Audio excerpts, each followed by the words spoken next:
Okay, so hi, it's so good. Oh, this is gonna be, I'm gonna get dizzy.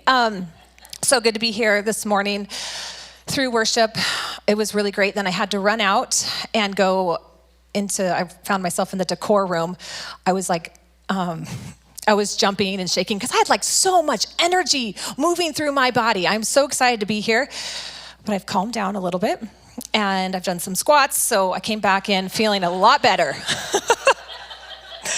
It's real. There's tools that we have to move energy out of our body. So we can all do this. Okay, so today we continue our yearly Christmas or Advent series. Advent, I even have slides, you guys. This is awesome. Advent is a time to intentionally slow down. Yeah, everyone, now.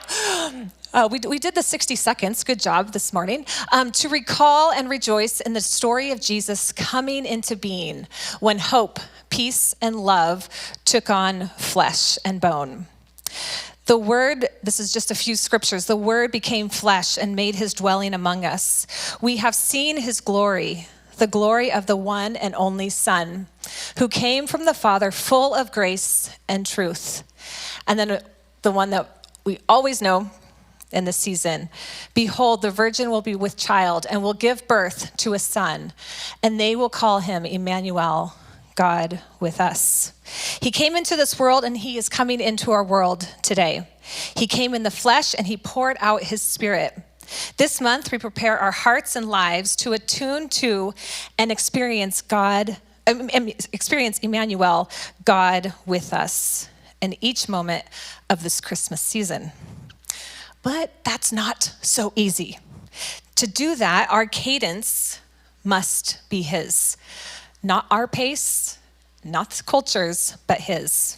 Which is why we've been reading The Ruthless Elimination of Hurry. Or maybe you still need to read it, or you've listened to it. There's so many options to do with this book. But this is why we're reading this. We want to read this together and to begin to just look at our lives and the pace that we are at. So this, the Ruthless Elimination of Hurry, or as I like to call it, I've kind of renamed it, the cruel and savage eradication and abolishment of the hustle, scramble, and rush of life. Nice, huh? Because this book is challenging and it's somewhat offensive, but so revealing and exposing of where the pace of my life is, where the pace of our lives are. But then so are Jesus' words in Matthew we've been using in this season. It's Matthew out of the Message translation. Are you tired, worn out, burned out on religion? Come to me, get away with me, and you'll recover your life. I'll show you how to take a real rest. Walk with me and work with me. Watch how I do it. Learn the unforced rhythms of grace. I won't lay anything heavy or ill-fitting on you. Keep company with me and you'll learn to live freely and lightly. Freely and lightly. Okay, that's the goal. Especially in a very full Christmas season where we are tempted to be going, doing, buying, being at more things than is possible, to live beyond our limitations and push into a pace that is out of rhythm with Jesus. In Ruthless Elimination of Hurry, the author, John Mark Comer, invites us to look at and embrace our limits rather than constantly pushing past them. He says, think about Genesis, the opening book in the library of Scripture. Our defining narrative says that we're made in the image of God, but also we're made from the dust. Genesis 2:7, then the Lord God formed a man from the dust to the ground and breathed into his nostrils the breath of life, and the man became a living being. Image and dust. To be made in the image of God means that we're rife with potential. We have the divine's capacity in our DNA. We're like God. We were created to image his behavior, to rule like he does. Come over here. To gather up the raw materials of our planet and reshape them into a world for human beings to flourish and thrive. It's amazing. I mean, come on, let's go. Let's dream. Let's do all the impossible. And I thought about let's buy a 40,000 square foot building and renovate it. We can do this. Yeah, let's do it. But then there's more to this story. We're also made from the dust. As Solomon says in Ecclesiastes 3:20, all come from dust, and to all dust return, and to dust all return. Image and dust, potential and limitations. One of the key tasks of our discipleship to Jesus is living into both our potential and our limitations. There's so much focus right now in our culture about reaching our full potential. It seems like everyone has a personal trainer.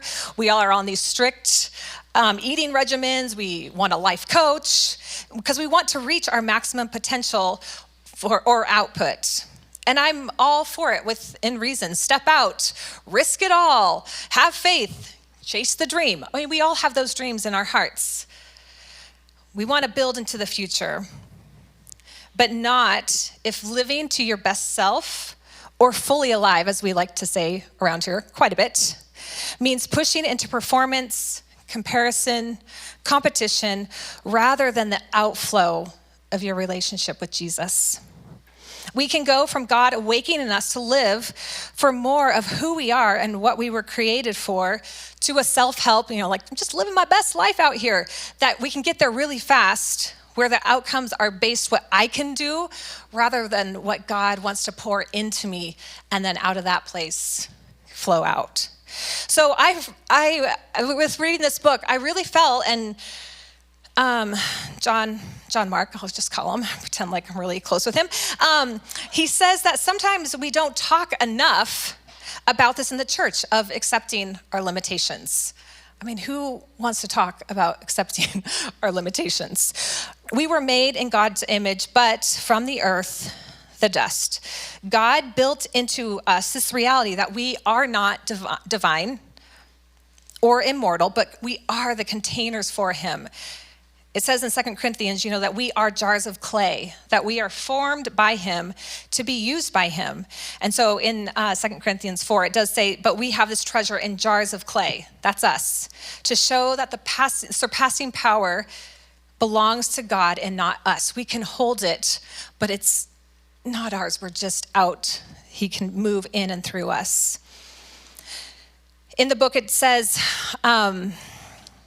we live in a culture that wants to transgress all limitations, to cheat time and space, to be like God, to watch every new film, listen to every podcast, read every new book, go to every concert, drive every road trip, travel to every new country because we love those stamps in our passport, eat at every new restaurant, befriend every new face, fix every problem in society, rise to the top of every field, win every award, make every list of who's who. Sheesh. And we do. That's real. We all want that. And now I'm exhausted. We don't want to accept our limitations. But we find God's will for our lives in our limitations. How are you all doing? It's okay, we'll get there. We have learned to fight our limitations or push against them rather than embrace them as healthy. We have limits. Now I'm gonna have you all repeat after me. We can all say it together. Say, we have limits. Good job, good job. We simply can't read, see, watch, taste, drink, experience, be, or do it all. It's not an option. And in the book, he talks about, we were created with built-in limitations that the Lord has created. So he talked about 9 different ones. There's so many more, but I just wanted to talk through a few of them. So our bodies, they are a limitation. We cannot be in 2 places at once. I wish we could. It would be so helpful. Our bodies are aging. The clock is ticking. We can't do any surgery or get any lotion that's going to help the aging process. We're trying, but and we just won't live forever. The second thing that I want to share that's a limitation is our minds. We have limited capacity to how much information that we can take in and process. And then I know some of you are like so much smarter, I don't even know how to say it, than me. Like I have a limit to my capacity, and there's some of you that can think really deep thoughts, and I just sit and nod, and I'm like, oh, Jesus, help me.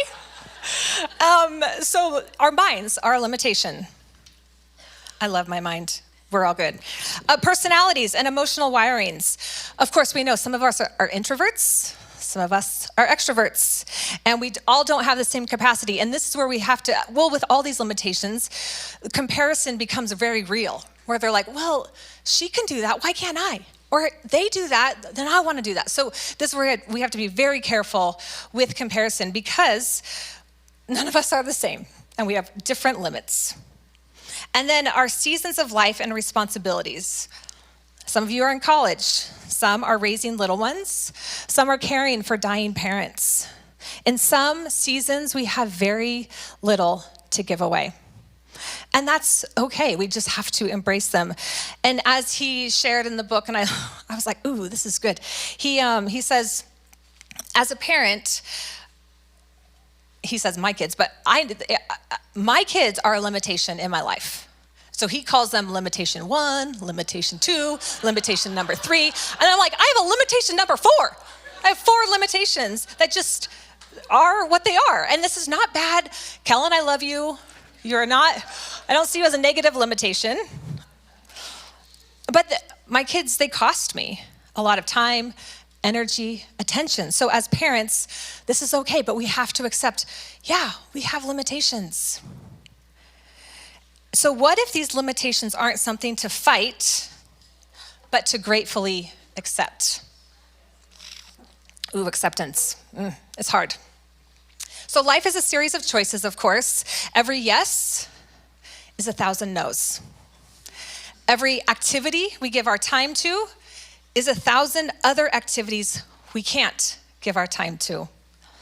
We have to learn to say no. And I know we talk about this. I don't think this is all new information for you guys, but we know that no is a full sentence. Maybe we should all try and say that together. No. Good job. Good job. We're getting practice. So we have to practice saying yes to less and no a bit more. Okay. I mean, don't all start saying no for everything. But when we say yes to too many things, this is just me personally. I take this as who I am. But I end up overhurried, overwhelmed, short with people, frustrated. I'm not my best self. You can tell, you can ask my husband and my kids and the team. It's very stressful. I don't like myself. And then we want to start blaming others. Well, they've done this. Well, they made me do this. You know, we want to become the victim of all these things. And we start pointing fingers. And then really what comes back is like, who's done this? And we have to go, oh, it's me. I'm the one who has said yes to too many things. So we do it to ourselves. When we acknowledge that we have overextended ourselves, and we then take the time to look at our lives, our priorities, and what the season of your life can hold, what we can and can't do should become clear. So this is where we go, okay, Jesus, I need to get quiet before you. What is possible for me in this season? I'm not going to think about a year later. I'm right here, right now. What do you want? And then when that happens, I really believe that our lives will become more enjoyable and we'll be happy people that people want to be around. And two things I briefly want to address, and again, I feel like we all know this, but the reason, why can't we say no? Why are we a society that just overcommits, says yes to everything, and we're running around frazzled? And man, we could sit together and we could all come up with 100 different reasons. But today I just want to say, we just don't want to disappoint people. It's really, really hard when we go, because we know that my limits, when I know what my limits are, they will then affect you negatively or positively. And then your limits will affect me. And then you'll be able to say, yes, I can do that. I'll be like, yes, you're amazing. Thank you so much. But if you say no to me, I am then responsible to go, okay, they can't do that. It's okay. I can be okay here. It takes a lot of maturity. And so that our limits will affect each other, and it will cause some friction, frustration, annoyance in the relationships that are around our lives. And then the other thing I just briefly want to say, I don't think this is what you're hearing from me, but because about sharing with limits, I just had to give like a little brief thing of saying, just because I'm talking about this, I don't want you to hear me say, okay, now everyone, we should all go quit our jobs and stop all responsibility. Okay, we all know that. Like, we are adults, we have responsibilities, we have jobs, and that will be a limit in our lives, but please don't be like, oh, Kate said we should all quit, and then you're just roaming around Medford. Oh, I can't take the pressure. But we can and we should choose to say no to some of the extra things. I think out here, I see it out far, things that I've said yes to. I need to say no instead, because I want to protect the things that I do say yes to. I want my yes to be like, no, I want to say yes, and I want to fully, and not be like grumbling as I've now said yes. And this is like a big deal, I think, within the church, right? People always are like, oh, will you do this? Because we're going to ask for things. You guys, it's okay to say no. It is. And then I'll have to deal with that if I don't have people in the nursery. But I'm just kidding. I oversee the kids. It's so good. I love being in there with your adorable children. But this is a real thing, because within, I think, the church, people are like, oh yes, I have to say yes. No, here at Living Waters, we are okay with you saying no. We are. Please, you can test us. So when we accept and embrace our limits, it will have a direct correlation to the pace of our lives. It will slow us down, which is not normal in our culture. In order to begin adjusting our pace, we have to have counter habits to wage war against what John Mark talks about, hyper living. It's a skimming along the surface of life. We're just like boom, boom, boom, all up here. And referring back to Ryan's message last week, if you did not get to listen to it, it was really, really wonderful. Good job, babe. He talked about we have to live differently than the way our culture is going. How will they know that we're different than them? Jesus' way is countercultural to what we are living in now. I think we know that, but it can be really hard when you start feeling it. As you start to change your pace, you should see a drastic difference between the pace that I'm going and the pace that this hectic, frenzied world is going. Hold on. A couple months ago, I was able to have the opportunity. I went through a class, and it was all on emotional health, and I just love things like that, learning about all the deep parts and why we do things and why we don't, and triggers. I know I talk about triggers. Not fun, but it is amazing. But they said this statement, and now I think about it quite often in my life. And the statement is, the pace of love is slow. And I was like, oh gosh, the pace of love is slow. Because we know in this culture, we want everything quick, fast. I want my food fast. I want movies to download fast. I want to run through things and just get it all done really quick, even within my own emotional, like my heart, my brokenness, my pain. I want to see it and then be like, Jesus, help me. Just fix it immediately and we can move on. Fix me now. Do it quickly. But Jesus, he's not in a hurry. The pace of love is slow. Can we slow down with him to his pace? Will we embrace the spiritual discipline of slowing? In the book, John Mark talks about, he references another guy named John Ortberg, and he calls us to cultivate, this is going to be good, cultivate patience by deliberately choosing to place ourselves in positions where we simply have to wait. Holy cow. I think about that and I think about my kids. I'm like, oh my gosh, okay, they can't get it, I can't get it. But deliberately choosing. Okay, so how do we slow? The basic idea behind the practice of slowing is this: slow down your body, slow down your life. And if we can slow down both, the pace at which we think and the pace at which we move our bodies through the world, we can slow down our souls to a pace at which they can, and this is from the Bible, Psalm 34, that they can taste and see that the Lord is good. Slow down. So John Mark Comer, towards the end of the book, so I hope I'm not giving away the end if some of you are still in the middle of it, but he lists 20 ideas or 20 practices or suggestions, let's say, of what he has done to slow down his life. So these are just a few of them. Like I said, there's 20. I'm only giving you like 5 today, 4. He says to get into the longest checkout line at the grocery store. Don't go through the self-checkout, be like, oh, okay, I have 5 items, I'm gonna go here. No, he says go find the longest line and get in that one. I was like, okay. And then don't get on your phone, just kind of look around. He's awesome.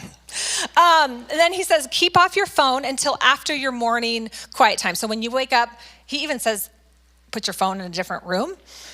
I'm not there yet, but, and so that when you first wake up, you're not grabbing your phone, seeing what's on Twitter, seeing what's in the news, even checking the weather. He's suggesting that we wake up, we get quiet before the Lord, whether that's through prayer, meditation, silence, listening to a song. After we spend time with Jesus, then we're like, okay, I feel settled. I can now go grab my phone.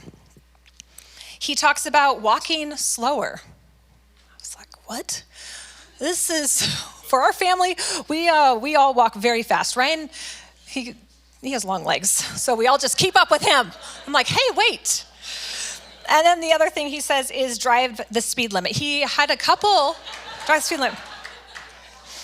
And then he has a couple like about the cars of like coming to a complete stop at a stop sign. Now you guys, this is, okay, so personally, this is kind of what I've been, So reading through them, I was challenged to try and start putting some into practice. And for me, the Lord uses a lot of like physical aspects to speak to me about spiritual things. So what is true in the physical is true in the spiritual. And so looking at, as I read through that book, and I was like, okay, I think I could do some of these. You know, I really want to start practicing some of the slowing. And so I was like, oh, okay. So I decided I'm going to start driving the speed limit. Yeah. Oh, so I was like, okay, this should be easy. This is, like, I'm a law-abiding citizen.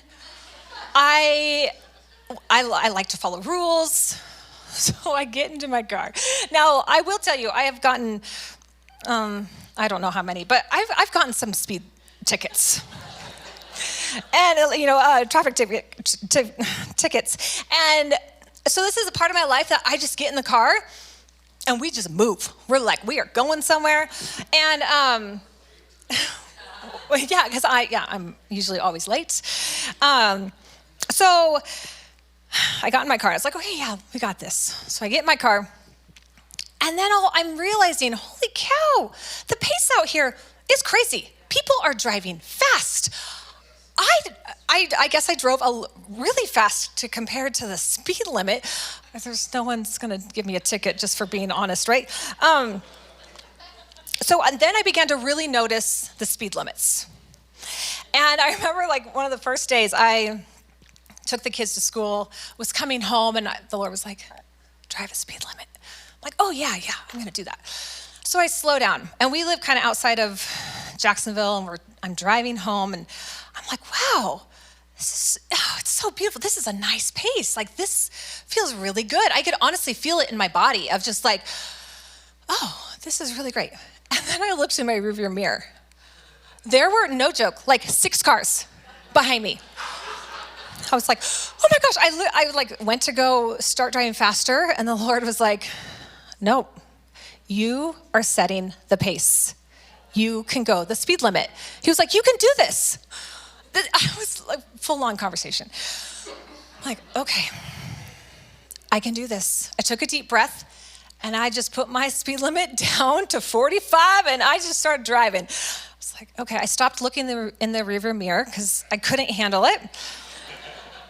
But I've been trying this for a couple months. And now when my kids get in the car, they're like, oh yeah, mom's driving the speed limit. Here we go.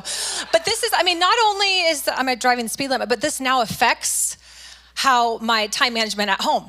Or because I want to be up to places on time. I really do. And so I try really hard. Doesn't always happen. But, and so now I have to kind of reorder my morning. I can't do anything like last minute, like doing the laundry, throwing something in the crock pot. I really have to watch because I'm like, oh no, I have to drive the speed limit. Like, I'm thinking about it a lot, even before I get in the car.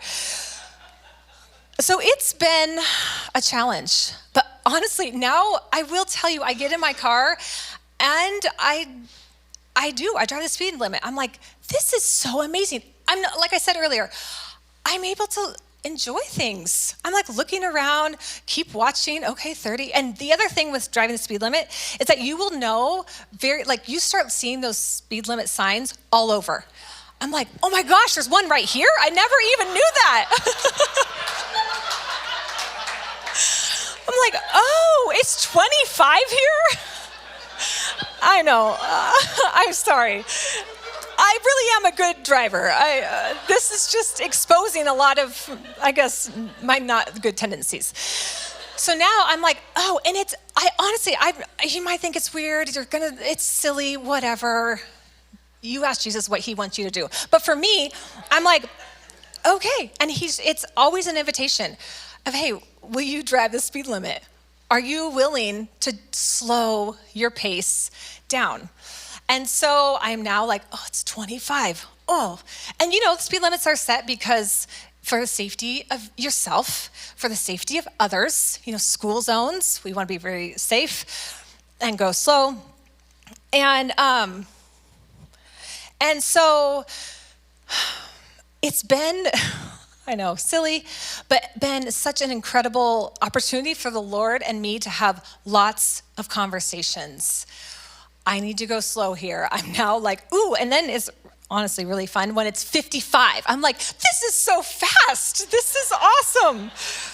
So even in that, a simple driving the speed limit, because the Lord, of course, wants access to every part of our lives, not just when we're in church, not just when I'm meeting with someone, but every part. So I have offered him my driving, and it's been good.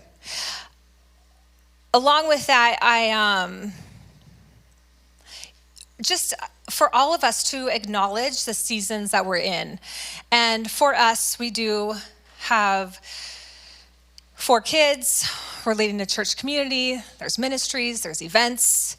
Our life is very full. And this is not like, oh, our life is fuller than yours, because I know a lot of you have a lot going on. And I know that those things, for Ryan and I, of course, we are passionate about our kids. They are a priority. Our church, we do. We're like, Jesus, we love what we're doing. And so we're passionate about that. It is when I add additional items into my life that are not essential for the season. That is when I get myself, like I said earlier, or my heart into trouble, and I'm overstretched, I'm overcommitted, and people don't want to hang out with me. So I don't want you to feel, shame because you might be busy. But what if you're busy for the right reasons? And that's okay. Like this season, yes, there's a lot going on. And there are times that your life will be full. and maybe it's with all the right things that I said. And we will have pressure in our life, on our schedules, on our calendars. There's going to be some pressure, but we can all be like, oh, but I know this is a little busy and things will shift. And it also gives us an opportunity to then be convicted if there are things that we're doing that we shouldn't be doing, that we have, I will say like wrong things, but it's not like bad things, but just we're doing the wrong things. And so I want you to not feel shame about maybe a busy schedule, but I want you to be convicted. I want you to let the Lord go, no, can I talk to you about this? This might be a wrong thing for this season. And then we have the conversation. And for us within our family, having 4 kids, having a full life, we are, just from reading this book and some of the other books, we're in a season where we're like, what are we doing? We are moving very fast. And we are trying some of these things. Now, Ryan has not started to drive slow yet, but he's good. He'll get there. But we are trying to do less phones, less obligations, slowing things down. We're even thinking, and having conversations about including a Sabbath in our life. How would that look for our family if we want to have a day set aside where there's no phones, no distractions, and we're just, as a family, I don't know, playing games, hanging out, having conversations. This is something that we are very interested in, just asking the Lord, like, how does this look for us? And I will tell you this, because reading something like this or hearing something like this, it can, sometimes I get like, yes, we're going to do it all. We're going to, drive the speed limit and come to complete stops. I'm going to go into the long line and all those things. I want to do it all. So I'm like, this is awesome. And then I'm like, okay, Kate, slow down. And I want to share with you that for John Mark Comer, he wrote this book and other books. And I found out, because, it's pretty radical. I'm like, whoa, this is really cool. But this is something he's been doing in his life for like 10 to 15 years.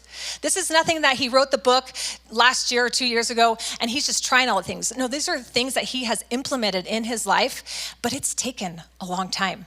So today, I'm like, I want to do those things, but I'm doing it because I want to, and even in 10 years, I still want to be doing those practices that are bringing me to a different pace than what my culture is telling me. So as I said, we are looking at some of those ideas, and it's hard. Changing ways of living that have been normal after years of one way is so hard. This kind of living is not easy, but we are willing to look at our lives, our schedules, our calendars, our rhythms, and then have conversations, whether that's between Ryan and I or with our kids, because this is for our kids too, and because we believe it's so worth it. And so I will end with where I kind of started in Matthew. And I will have some questions for you. I will tell you, the kids, we have another 10 or so minutes, 15. The kids are not ready to be picked up. I know what goes on in those classes, and the teachers use the full time. So I really want to give you some space to look at kind of your life. And it says, are you tired, worn out, burned out on religion? Come to me, get away with me, and you'll recover your life. I'll show you how to take a real rest. Walk with me and work with me. Watch how I do it. Learn the unforced rhythms of grace. I won't lay anything heavy or ill-fitting on you. Keep company with me and you'll learn to live freely and lightly. And as I said, as we just kind of wrap up, we have communion available. They're bringing it out. And I felt, because we are in the second week of Advent, and the theme or the focus this week is love. And I love that, because I was like, oh man, The pace of love is slow. Jesus came to bring his love, to bring his pace into our lives. And I thought that as if you were wanting to take communion, that you would partake of his body and think of his sacrifice, think of what he has done and how he has poured out his love for so many things. And then also to go, can I talk to you about a few things, about your pace, about your rhythms? And to let him speak to you and adjust things in your life. So hopefully some of you I haven't pushed too many buttons for you guys, but when I say we need to limit some things, what does that stir in you? With the things that I've been sharing, with the things that the Lord's been maybe even dropping in your mind, what does he want to say? Does he want you to slow down? Does he want you to ask about your limitations? Where can you embrace those things? And then, that could be a big general thing, but then just even in the next couple weeks of Christmas, as we will walk out those doors, and then we will have to go shopping or do all the things. There is that a little bit of a frantic, we have a lot of things to do. And that's okay. But at what pace can I set within myself that all those things, all the right things will get done, and then all the other things maybe, it's not needed this time. So I want you just to take some time with communion or just by yourself and start to just go through your calendar, go through the pace. Do you need to have limits on your time in the next couple weeks, on your energy, on your spending? What does God want to say to you? And then will we exchange that pace, the heaviness for his load? That is, what's it say? Freely and lightly, that we would learn to live there. So we'll start some music. And I'm just going to Jesus, we just thank you for this morning, that we can be in this place and coming from all different areas and walks and obligations, and that you always want to meet with us. And so I ask that you would give us time, even a few minutes, to take communion, sit before you, and ask you these questions, Jesus. You are so good. We love you. In Jesus' name, amen. Communion is up here, and you guys can have a few minutes.